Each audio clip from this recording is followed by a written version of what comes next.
Hi friends, இது என்ன பழம்னு பார்த்தீங்கன்னா அத்திப்பழம். இந்த அத்திப்பழம் வந்து 2 வெரைட்டி இருக்குது. ஒன்று செடி வெரைட்டி இருக்குது, மரத்தில் உள்ள வெரைட்டி இருக்குது.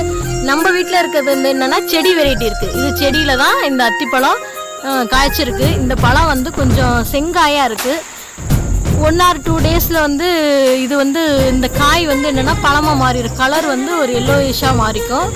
இப்போ வந்து நம்மள்ட்ட இருக்கிறது வந்து காய் தான். இந்த அத்திப்பழம் எதுக்கு யூஸ் ஆகுதுன்னா, ரத்த சொகையாக இருக்கிறவங்களுக்கு வந்து இது சாப்பிட்டோம்னா அந்த ரத்த சொகை ப்ராப்ளம் இல்லாமல் போகும், ரத்தம் நல்லா ஊறும். இந்த வந்து பழமாகவும் இந்த பழத்தை வந்து ஃப்ரெஷ்ஷாக இப்படியே வேணாலும் பறித்து சாப்பிட்லாம் பழுத்தோன்னே.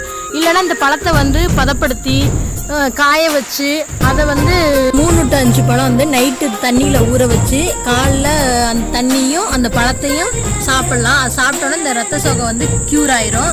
இந்த அத்திப்பழ செடியெல்லாம் யார் வீட்டிலலாம் இருக்குன்னு சொல்லிட்டு கமெண்ட் பண்ணுங்கள்.